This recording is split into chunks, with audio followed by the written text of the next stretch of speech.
नमस्कार, मैं हूं पीयूष मणि अवस्थी। आप देख रहे हैं इंडिया जंक्शन। इंडिया जंक्शन की खास मुलाकात में आज हमारे मेहमान हैं श्यामा प्रसाद मुखर्जी अस्पताल, जिसे हम सिविल अस्पताल भी कहते हैं, उसके CMS मिस्टर राजेश श्रीवास्तव जी। राजेश श्रीवास्तव जी मुख्य चिकित्सा अधीक्षक हैं यहाँ पर, और इन्होंने अपनी सेवा इस अस्पताल को दी है।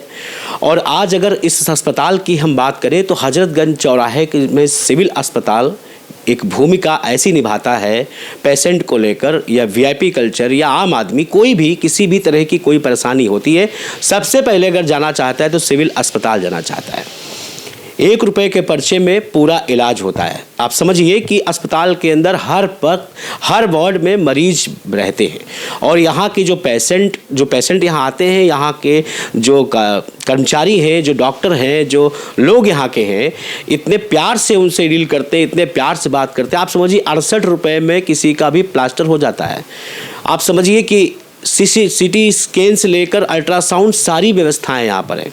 और इन्हीं सब बातों को लेकर आज हम मिले हैं मिस्टर राजेश श्रीवास्तव जी से, जो यहाँ के मुख्य चिकित्सा अधीक्षक हैं, और ये अपनी इस अस्पताल को और व्यवस्था में लाने के लिए और अच्छा करने के लिए, बेहतर प्रयास के लिए, लोगों को परेशानियां ना हो, लोगों को दिक्कतें ना हो, लोगों के बीच जो डॉक्टर्स और मरीज के बीच का तालमेल होता है वो कैसे लगातार सामंजस्य की स्थिति में बना के रखते हैं। आइए बात करते हैं। बहुत बहुत स्वागत है आपका सर हमारे चैनल इंडिया जंक्शन में। सर, एक बीमारी आई थी बहुत पहले भी 19 में 19 कोविड, जिसे कोरोना कहते थे। तो कोरोना को तो फिर कोरोना की रोकथाम की गई, उसकी लेयर भी आई, लोग उसमें इलाज के दौरान काफ़ी चीज़ें देखने को मिली देश के अंदर, पूरे विश्व में आया था। अभी HMVP एक बीमारी जो फिर से कहा जा रहा है कि चाइना से ही आ रही है। दिल्ली में भी 2 केस हुए हैं, नागपुर आपके कर्नाटक में भी केस देखे गए। इस स्थिति में अगर आगे कुछ स्थितियां बिगड़ती हैं तो उस कंडीशन में कैसे, किस तरह की तैयारी की जाएगी? ह्यूमन मेटान्यूमोवायरस HMPV एक वायरस है जिसका आजकल बहुत चर्चा में है। ये यूजुअली रेस्पिरेटरी ट्रैक्ट इन्फेक्शन है। ये उसी तरह फैलता है जैसे कि बाकी रेस्पिरेटरी ट्रैक्ट इन्फेक्शन के वायरस फैलते हैं, खांसी से, एयरबॉर्न या कांटेक्ट से। तो इसमें भी वही चीज़ें हैं जो सावधानी बरतने की बात थी कोरोना के समय में, कि अगर खांसना छींकना है तो मुंह पे हाथ लगा लें। मास्क का इस्तेमाल तो अभी एडवाइजेबल उतना नहीं है, लेकिन अगर किसी को प्रॉब्लम है, वह ज़्यादा खांसी जुकाम आ रहा है, तो वो लगाए जिससे वो दूसरों को और फैलाए नहीं। दूसरी चीज़ वही है कि अपने हाथ को कुछ भी खाने से या मुंह पे लगाने से पहले वॉश कर लें। कांटेक्ट को अवॉइड करना है, एक्सपोजर अवॉइड करना है। अभी तक जितने भी केसेस आए हैं, कोई ऐसी बहुत सीरियसनेस वाली या ऐसी अलार्मिंग चीज़ नहीं आई है जिसके लिए परेशान हो, लेकिन सावधानी बरतना ज़रूरी है। HMVP जो बीमारी है सर, ये क्या वाकई में कोरोना जैसी ही दिख रही है कि कोरोना के लेयर तरीके से ही आदमी को? नहीं, कोरोना जैसी तो नहीं दिख रही है। रेस्पिरेटरी ट्रैक्ट इन्फेक्शन है, जो वायरल इन्फेक्शंस होते हैं मौसम चेंज होने में। ना तो ही उतनी स्प्रेड की बात है और ना ही ऐसी मॉर्टेलिटी की बात है कि आपके सिविल अस्पताल में आसपास के, या मैं यूँ कहूँ कि प्रदेश में लखीमपुर हो, बाराबंकी हो, सीतापुर हो, आसपास के जो 6 जनपद पड़ते हैं, अक्सर मरीज बाहर से भी यहाँ आते हैं, जबकि ज़िलों में भी व्यवस्थाएं हैं, अस्पताल हैं, फिर भी यहाँ पे लोग आते हैं, भाग के इलाज कराते हैं। आपके सारे जितने OPDs आपके हैं, सब डॉक्टर मौजूद रहते हैं, बैठे रहते हैं, सब इलाज करते हैं, प्रॉपर लाइन भीड़ रहती है। इस कंडीशन में मरीज और डॉक्टर के बीच का जो रहता है तालमेल, जो रहता है, जो मरीज आता है दुखी मन से और जाता है तो यहाँ हंसता हुआ जाता है सिविल अस्पताल से। नहीं, मरीज जो भी आता है वो अपनी बीमारी से, अपनी चीज़ों से परेशान रहता है। अगर उससे आप थोड़ा सा प्यार से बोल लें या उसकी समस्या को उसको सरल शब्दों में समझा दें कि भैया ये प्रॉब्लम है, इतनी हमारी लिमिट है, इतना आपका इस दवा से फ़ायदा होगा, या अगर यहाँ संभव नहीं है तो उसको बताना पड़ता है कि भाई ये चीज़ है और ये होना है, जो यहाँ नहीं इस जगह पर हो जाएगा। अगर मरीज को आप क्लियर कट शब्दों में बता दें कि क्या स्टेटस है, क्या आपकी समस्या है और उसके ठीक होने की आगे सावधानी क्या बरतनी है, तो काफ़ी कुछ उसकी एंग्जाइटी कम हो जाती है, टेंशन कम हो जाता है। प्यार से आप बात कर लें तो काफ़ी समस्याएं अपने आप सुधर जाती हैं। ऑपरेशन, किसी का इलाज, ICU, सारी व्यवस्थाएं सिविल में है।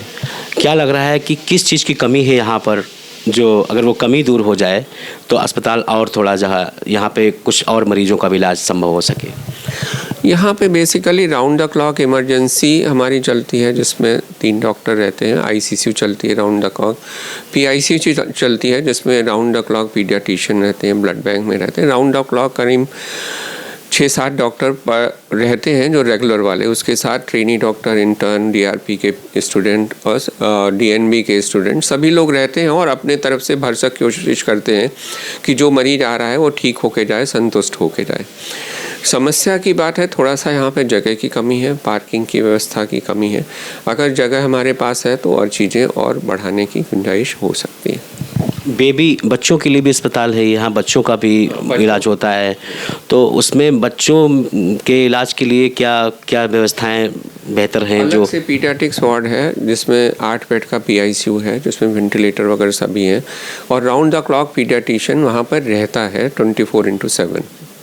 आप कैसे मरीजों से मिलते हैं? जब आप अपनी चेयर पे बैठ के आप सरकारी कामकाज भी देखते हैं प्लस मरीजों से भी मिलते हैं, उस कंडीशन में आपको जैसे कि आप जाते हैं मरीजों से मिलते हैं जाके, तो किस तरह से आपको देखने को मिलता है कि कितना कारगर? डॉक्टर मरीज देखना तो हमारी प्राइमरी जिम्मेदारी है और हमारा प्रोफेशन के उससे मरीजों को मना करने की बात ही नहीं होती। यहाँ पर भी ऑफिस में बैठे रहते हैं तो जो मरीज आते हैं उनको देख के जो उचित सलाह दे के या दवा लिख के भेजते हैं, ऐसा नहीं कि और उसमें अगर हम किसी से कहें कि यहाँ दिखा लो वहाँ दिखा लो, उससे अच्छा खुद ही देख के उनको दवा लिख देते।